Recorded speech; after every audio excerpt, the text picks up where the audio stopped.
And I said to my daughter, let us see what we can do during COVID lockdown. So you know what we did, Bertel? We learned the 28 fundamental beliefs. We spent time over a couple of weeks and learned them. Because prior to that, I could remember 10, but I didn't know all 28. And we spent about a month and we studied the 28 fundamental beliefs, so we know them, we know the order in which they come. And we're at the point where we're putting texts. So for each belief, we have at least, we know 2 or 3 texts. You understand? So I'm saying, while we're in lockdown now, what, find something creative to do, because God has given us the time. And then when we have learned all of those things, we are now in a position to pass it on to our young people, so that when they ask what we believe, we can say we believe this, and this is why we believe this. Understand, brethren? So please, we know the program is not perfect. Nothing and no one is perfect.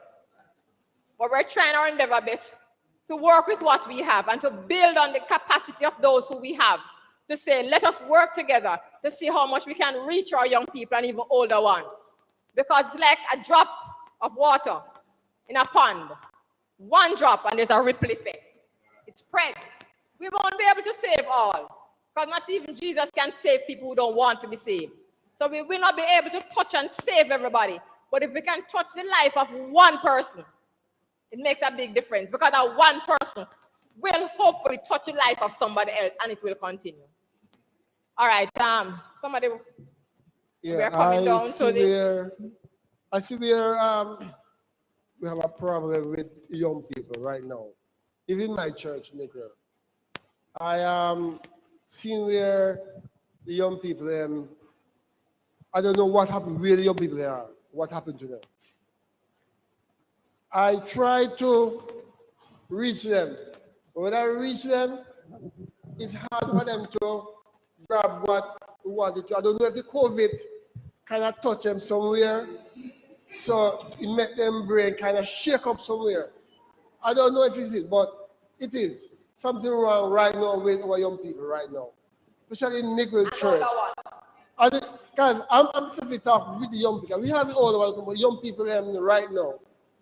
We are trying so much in Negro Church to see what we can do to bring young people back up to par to do what they're supposed to do.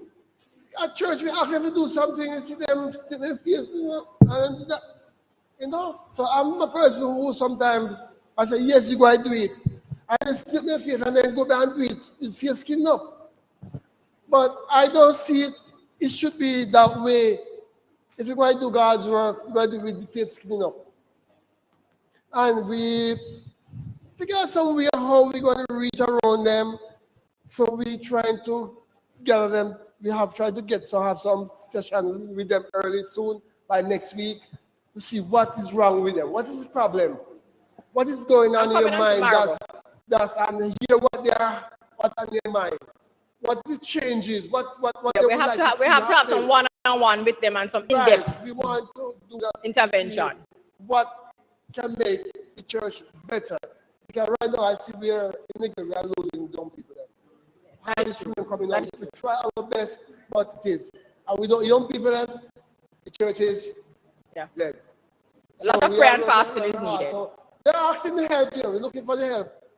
We need help with the young people down here, because sometimes they think that they're getting too big now, and we can't say, The distractions of the world are taken, so we have. we need the help with the young people. The help is needed in many ways. Problem. All right, thank you so much, Margot.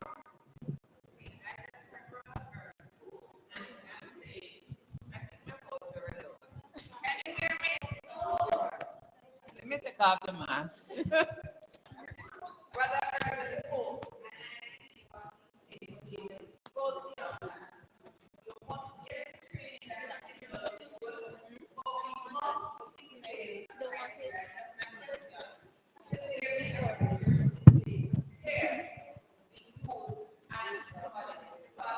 You can't just put anybody with anybody.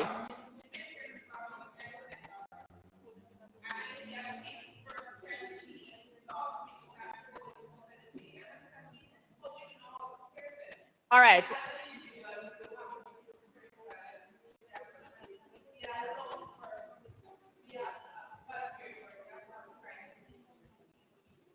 All right. That is so true. And that process is in place. It will start at the church level.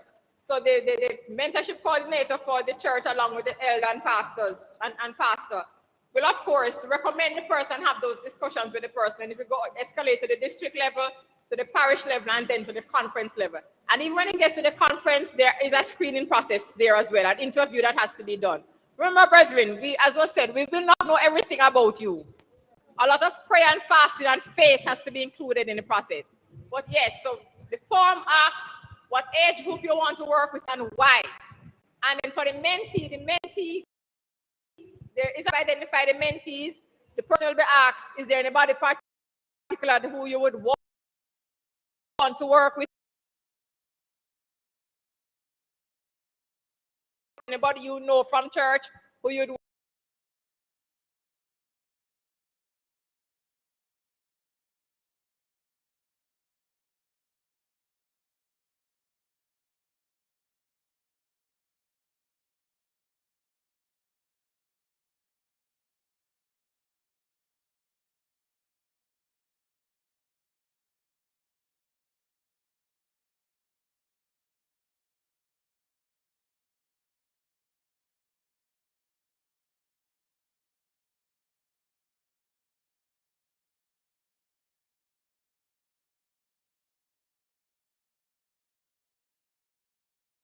not just a random pick out a name out of a hat or something. No, it's a rigid screening process.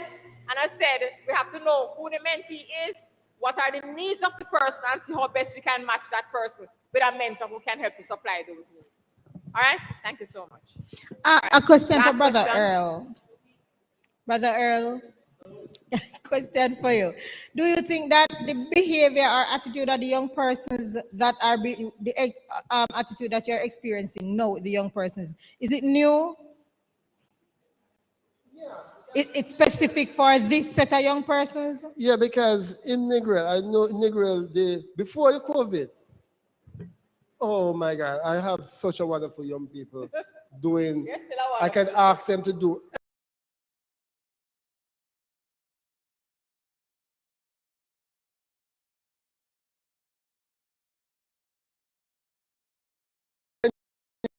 I'm doing it, but they said the price that work again. So it is. So go back into go back to the drawing board, and plan see again. what to do now to get them to do what the Lord's work. Because brethren, it is going to be a hard task for us to do it, but by God's grace, it will be done. Yeah, because it has to be done because we cannot have a church without our young persons. My time is up. Yeah, I wanted to ask Margot the same thing, but she stepped outside. I know that I do not believe that our young people, I can ask Elder White, that our young people church today I don't believe that they're displaying anything that we did not display 30 years ago. I do not believe so because I was here 30 years ago and we did that same thing. We didn't have phones. That was the only thing that we did not have. Electronic devices to be distracted in church. But no believe, say, we hear anything we're going in a church. And don't believe that. We were always willing 25, 30 years ago. So I believe that we are experiencing the same thing, Sister Patterson. It is just that we have somewhere in our brains we have forgotten who we were 25 years, 30 years ago. But really and truly, we are the same. These young people are the same set of young people that we were then. They have not changed. They have not done anything different. Believe me. And that is true because what happens is that, as I say, I need to go. But let me just back. The point is that young people, there's a process that all young people go through. And as was said, sometimes we have forgotten how it is when we were young. But the reality is we all gave the same sort of problems. Some people were more covert than others. Some people did it on a quiet or so on. But we all used to grumble. When elders talk to me and big people, we all did it. But it's true. Even if you don't want to agree with me and shake your head, the reality is that we all grumbled. Some of us couldn't grumble up front because we know, so we get knocked down or something, you know. But the reality is that there are particular procedures and stages of development that we all went through. And our young people are going through the same things that we went through. And some of us used to give so much trouble when we were young, and now that we are parents, we are reaping what we sow. We are getting it back fourfold or fivefold. All right? Sister, can I just say before you close? Can I? Exhausted. Yeah, I know, but I can recall when I was growing up. I couldn't tell my parents that I'm not going to do nothing in church. I couldn't dare do that. I have to do it. You know? And right now I see when my daughter usually grew up, you know, my daughter, we have to ask her if we do nothing in church. She's willing to do this. So now, I have it done and I say, you have to. All right, let me respond to that. And you just basically confirm what I'm saying. We all went through that phase. The difference is that we have raised our children to be more outspoken. So whereas we couldn't say some things, we thought it. We would think it, but we wouldn't verbalize it. Nowadays, we have spoken, and so they verbalize it. But the thing is, what we need to understand as parents and caregivers and elders in church and so on is that we need to have dialogue with our young people. Don't push things on them, because we didn't like when we were forced to do things. And we need to understand that when you're dealing with a 4-year-old, it's different from when you're dealing with a 14-year-old. A 4-year-old, you can tell to do something without giving them a reason why. A 14-year-old, before you tell them to do it or ask them to do it, you tell them the reason why. That is the difference. You understand? So we need to get it that you cannot respond to, even though it is your child goes through these developmental stages. At 3 or 4, you can tell them, say, don't do that and sit down and whatever. At 13, 14, they're adolescents, they're thinking on their own, and you want them. I keep saying to parents, you want your child to be independent. You want your child to make decisions on his or her own. You don't want them to be solely dependent on you. So every decision they're going to make, you have to ask them, Mommy, no. You want them to be thinkers of their own. So by the time they get age, you need to allow start making decisions. So, for example, Janine, as Bertha says, Janine is a girl after me, right? I hear she's just like me. So then Janine will say, but I don't want to. And I say, okay, fine. You tell me why you don't want to, and I tell you why I think you should. So we have a discussion, Pastor. You understand? And Janine has been like that for years now. Right? John Wayne is the sort of person who says, you know, I don't think I should, and I'm not going to. And the argument just done right. So because no matter what I say to you, you'll say, but Mommy, this is the point. So when you're right, but you're not always right. And once you say that, because we're not always right. You understand? We need to get to the point where we get them to understand that we trust them enough to make their own decisions. Our job is to train them to make those good decisions. We should not decide or choose our children's friends. What we should do, Pastor, is teach them how to choose good friends and leave them to choose those friends. You understand? We have to empower them. You understand what I'm saying, brethren? We have to empower our young people and let them know that we trust them. We have confidence in them. And I'm telling you from personal experience, John Wayne is 27. Right? Janine is 22.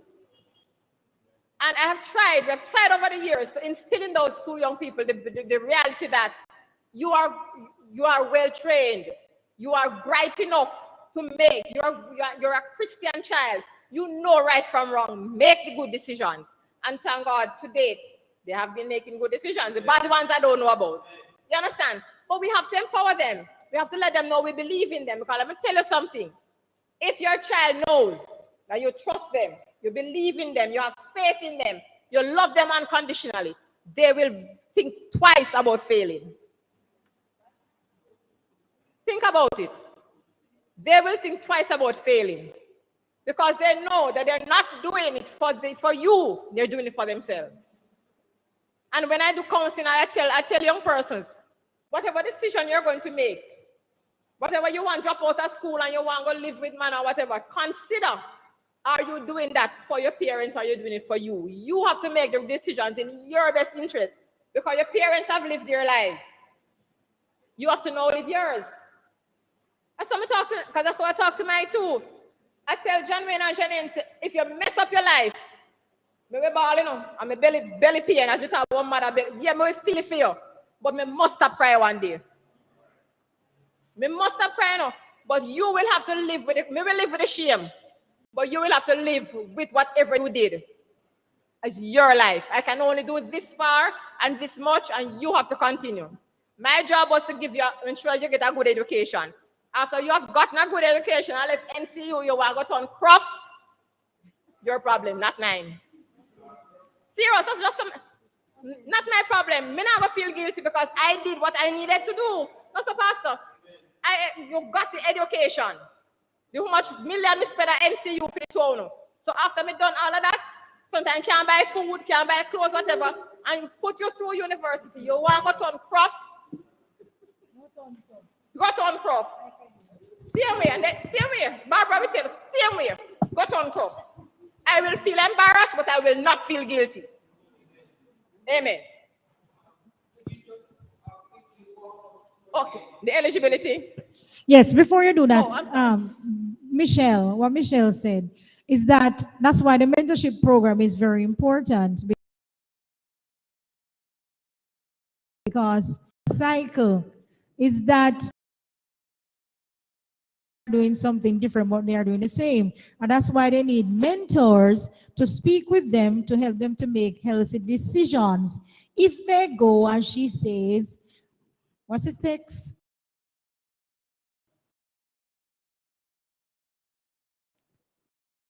Trade up. You know, it doesn't. They need, yeah, what they need, yes, is the background. So it's not a them are looking down on them. They are this or they are that. It's just that we have been there, and if night could turn today, thank God night can't turn. So since we know that night can turn to day, is brighter because of our experience. Thank you. Right. Thank you, sis. I was just asking the process of how mentors together, who puts them together, and who is responsible for making sure that they are paired properly. All right, let's do the requirements quickly again. All right, they are baptized member in good and regular standing, and the pastor will see to that part of it. Because the pastor has to sign the form. If the pastor signs the form, we know that the pastor has confirmed that you're in good and regular standing. And you also have to have a JP sign your form. The JP can be a church member, but the JP will not sign on behalf of the church. Right? I'm a justice of the peace, and I've signed a lot of mentorship forms. And I do not sign on behalf of the church. I sign on behalf of the government because I put my government seal on the form.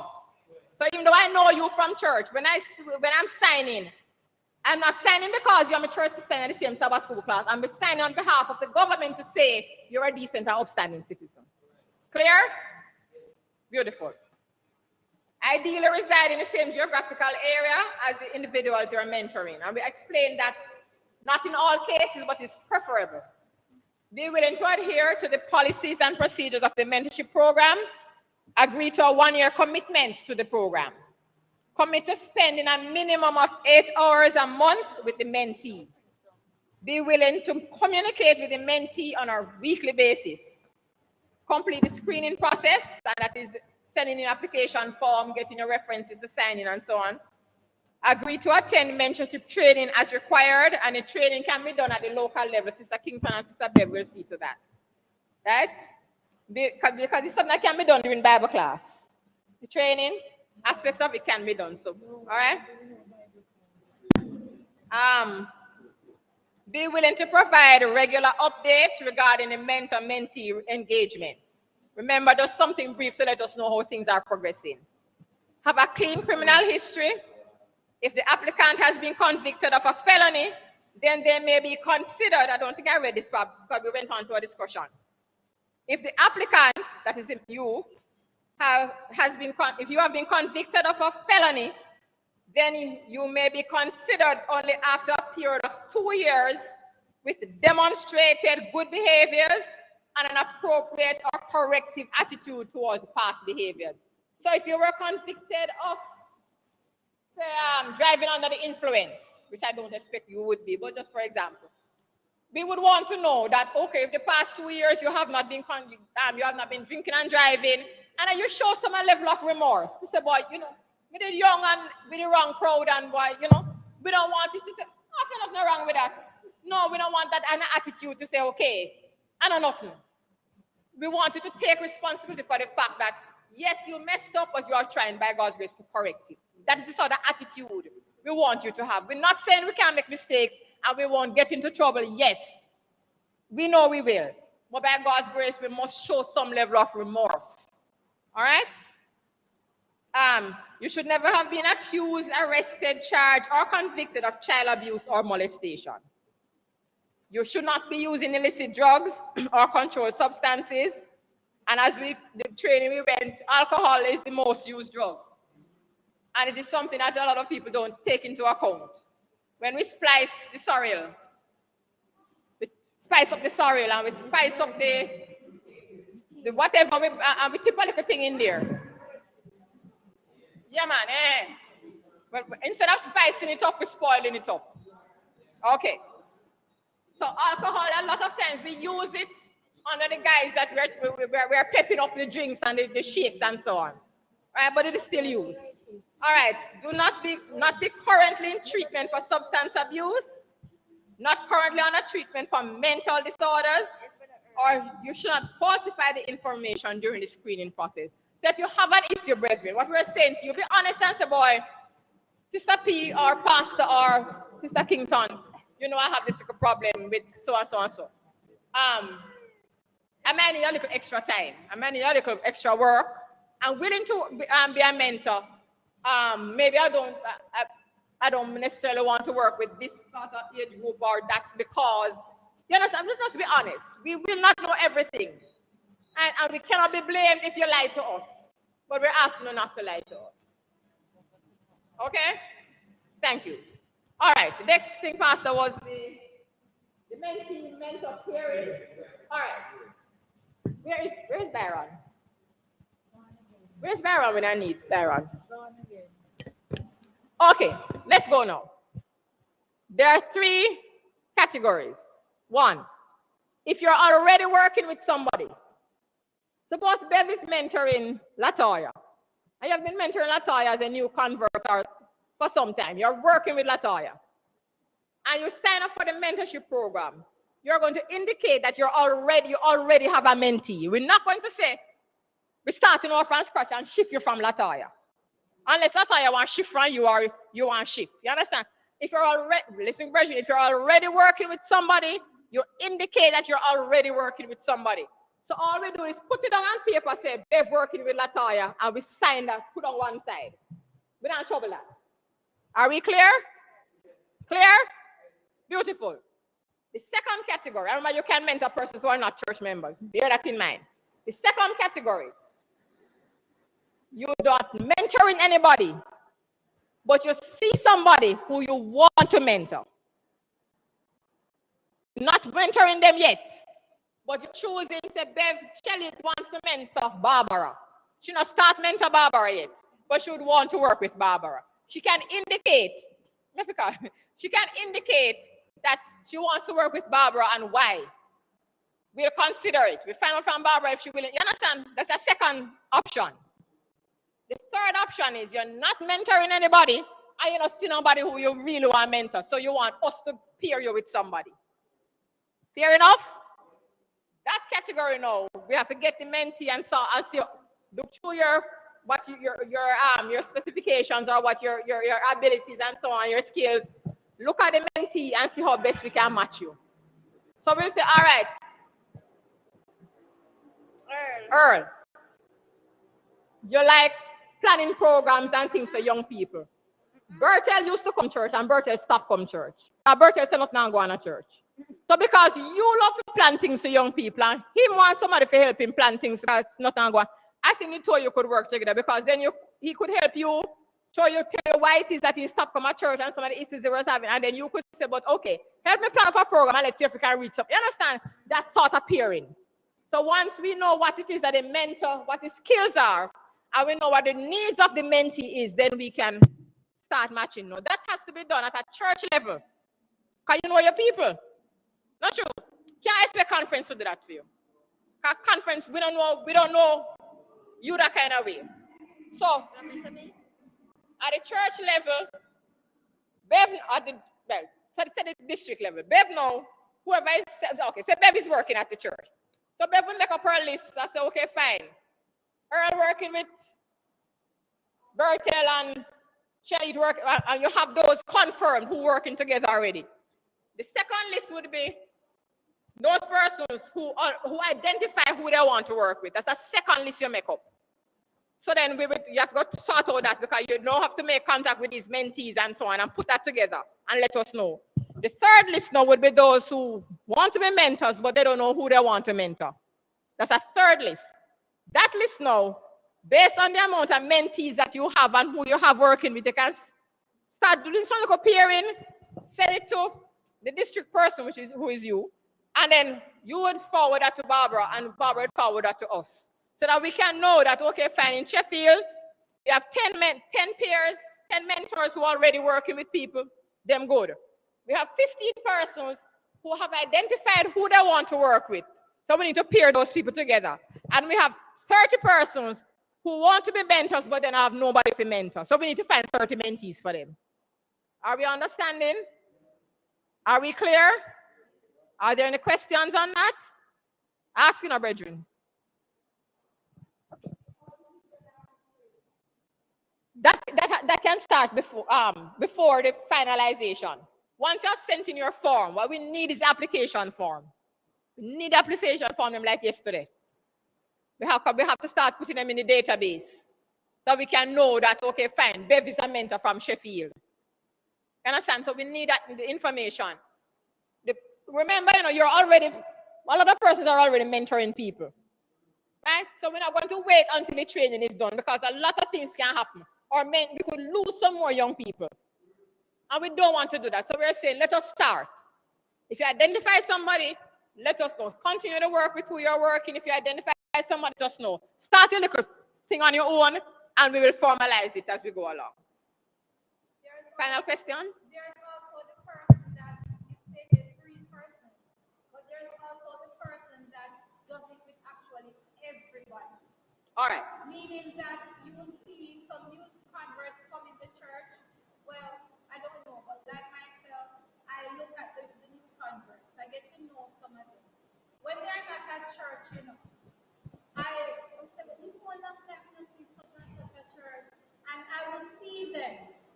I don't know, but I often get with the river God carry them. I see them on the road, and I will talk to them, oh, you know, come to church and whatever, and they will tell me about their problem. I take it to the pastor, or I call the pastor, or I say, what about a person that does it with actually like everybody? All right. That category can lead you into some problem. Because while you are expected to reach out to everybody, the relationship, usually one-on-one relationship you should have with a mentee, is going to be difficult for you to have that relationship with so many persons. It's going to stress you out and wear you out. So while you reach out to everybody, it's not to say you want to have a relationship with them, but that is like no, but it is a relationship. you're just really Yes, it is. in church and Yeah, man, it is and it is. concerned about their brethren. It is a relationship you're building with a person. Believe it or not, it is. Why you think it is? Just a hi, hello, whatever. No, man, it's a relationship. It is a relationship. So I'm saying, yes, you can do that with everybody. And not because Shelly is mentoring. Hey. No, gay. Right. Not because Shelly is mentoring gay, mean to say, if Shelly not say, Diane, for 1 month, you go past Diane and say, well, I don't need a mentor, so I'm no business. No, you're still going to reach out. So anybody you see that you know, you still reach out to them. And you still engage them and you still encourage and empower them. But you know that you have a responsibility then for that 1 or 2 person out of the entire group. You understand? So everybody's going to be working with everybody because that is what God expects us to do as Christians. But you know at the end of the day that you have that 1 or 2 persons who are you and them. You go make sense, so you call them, make sense, and then all right. Make sense, and then doing the online classes or them, if they have any health concerns, you check up on them, that sort of, how the family doing, grandma sick or grandma died, how are you coping, that sort of thing. You understand? Okay. Thank you. Oh, all right. Yes, Miss Tullis.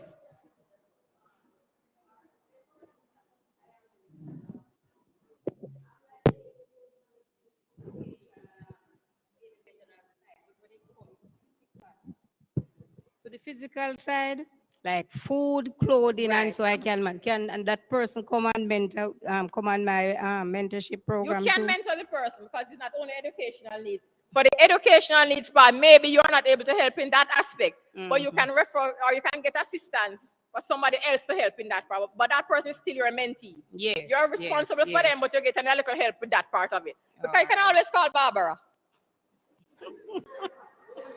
You can always call Barbara to go show them how to do this or help them with the classes or so on. Yes, yes, yes. All right? Yes. All right. Any other question? If not, I will take my seat. All right. Thank you so much for listening. Thanks for your participation.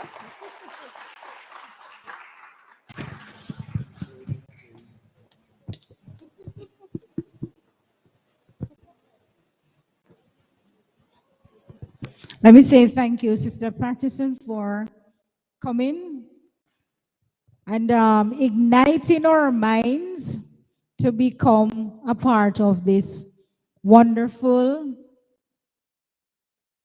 wonderful plan that the Lord has given us to work with. I hope that we all will be as enthused as you are to go out and to work.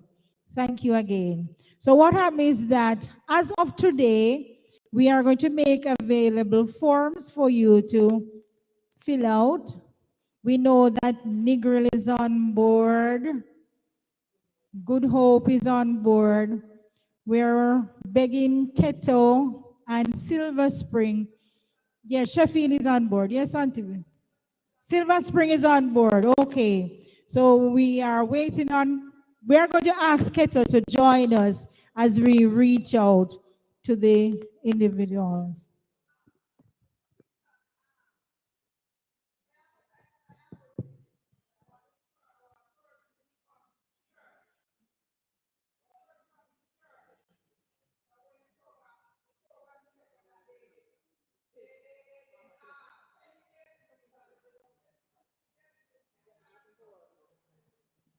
Okay, so what Auntie Bev is asking that the individuals who are in charge of each church with your list that you get in contact with her so that to begin with, for example, the application forms, if you want to take them to her from your church, the list of names that you may have with those presently mentoring someone, or the list of those who have somebody in mind they want to mentor, that you take the list to her from your church so that she can give the information to Barbara so that Barbara can give it to Andrea. Thank you very much. Andrea can give it to the conference.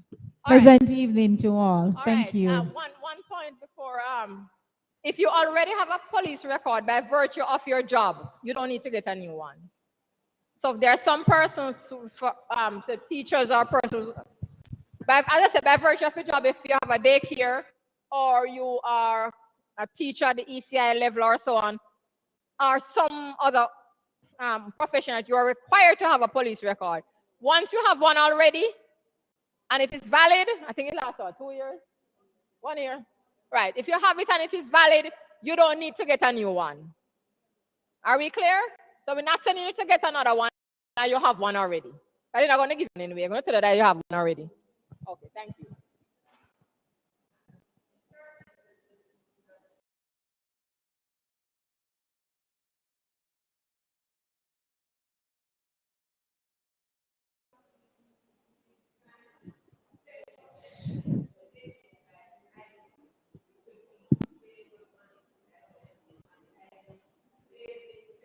It's a sex offender registry that is being developed. I know that they're working on it. It hasn't quite come through yet. Thank you, sir. All right, friends, as we seek to close for this evening, we just want to remind each other, let us not get weary in well doing. Now, friends, as the Bible tells us in John 13, it says, a new commandment I give unto you, that he love one another as I have loved you, that he also love one another. By this shall all men know that ye are my disciples, if he have love one for another. Friends, as we transition, as we end the Sabbath, I want to remind us that we have been empowered, we have been equipped for service, and we are now fully charged to make ourselves available. And as I believe that we will all say this evening, if you can use anything, Lord, you can use me. Now, copies will be made available for all the churches next Sabbath. So, whichever church you are from, copies, hard copies will be made available to you next coming Sabbath. And we will be collecting them the following Sabbath so we can have Pastor getting all those copies so he can approve of them, and the relevant person will receive them as was mentioned before, so we can activate it fully and we can get on board. Now, friends, just to give us 4 quick reminders of our district events for those who are online and for those who are in the physical space, that we have our adventurers and pathfinder training session every first and third Sunday in every month. This means that tomorrow morning at exactly 9 a.m., we will be having our training session by Brother Williams, and this will be online. We all know the password, the ID and the password that we have been using all year long, and this will be provided in our church group as a reminder. And we encourage all of our parents, our guardians, please have your children engaged and on board. We can do so much, but the task is also yours, and the responsibility is to ensure that your child is on board for this program. Now, likewise, and if you don't know the ID is 764-567-37318, and the password is 317070. So this is every first and third Sunday in every month. Now, likewise, we do have our upcoming spelling bee competition 2021. We had it last year and it was very exciting and engaging, and this year will be no different, friends. So join us on August the 28th at the Negro Assembly Adventist Church at 3 p.m., where we'll be having our spelling bee for our children between the ages of 6 to 17. The words are out already. If it's not in your church group, we'll have them reposted continuously so you are fully aware of the words. We have over 400 words for each category, and I'm sure the children will be busy learning. And all these words, they are from the Bible or from Ellen G. White's writing, so they are in line with our teaching and our standard and principle. Now, likewise, we do have our Bible connection that is coming up. The district one is August 14th, and we are currently having a challenge to have all of our young persons on board. So for all the parents and guardians, please have your young people signed up for this one. It is an opportunity for them to know more about our best friend Jesus as we seek to press on the upward way. We have the adventurers category, the pathfinders, and the youth. If you need more information, we do have a youth group. We also have person from the district federation body who is willing to assist. And if you need my assistant. I'm available 24/7 to assist you with any question that you may have regarding this matter. And likewise, we have our pastor who is in full support of this event. Now, likewise, lastly, we do have, and I believe that Pastor mentioned this morning, is that we have our exciting back to school tablet drive. And so far, we have, well, our amount was 100, but Pastor would have informed me that we're at 116, Pastor, and we're going strong, friends. And this is something to say, to God be the glory, right? Yes, and I'm sure that this will be go a far way for not just the children in our church, but we seek to reach out to persons in the community as we seek to work together with them. So it's not too late if you are online and you want to contribute. If it's even $1, we will accept it. All right, little is much when God is in it. And if you need bank information, or if you want to give us a live cash, we can connect with you. You know our pastor's information already, and likewise, we can have the information or banking information available to you so you can get on board with us 100%. Friends, as we close, remember, we ought to be our brother's keeper. And at this time, I will close off in prayer as we close off for this evening. If you're in the physical space, please stand with me as we seek to close off in prayer. Let us pray. Righteous Heavenly Father, we want to tell you thanks for your grace and your mercies towards us, which is new every morning. We ask for the forgiveness of our sins, both known and unknown, God. May you give us a new heart, a heart like yours, God, one that has love and compassion, God. As we have been edified this evening, may it not just go through one ear and come to the other, but may we seek the purpose in our hearts to be true ambassadors for you, to stand up and to not just think about oneself, but to seek and to sort out the needs of others, as you would have set the examples for us, God. As we go through or enter and enter the week, God, may you go before our plans or decisions or families. May you protect those who has to go on the road day by day. May you protect us from the virus that is still lingering in the atmosphere, God. May you watch over our young people. May you watch over us as seniors in the church, that we will likewise set the example for the younger ones. Lord, may at the end of the day, may we hear, well done, the good and faithful servant, is our asking with thanksgiving for Christ's sake. Amen. Friends, until next time, we stay connected to your best friend, Jesus.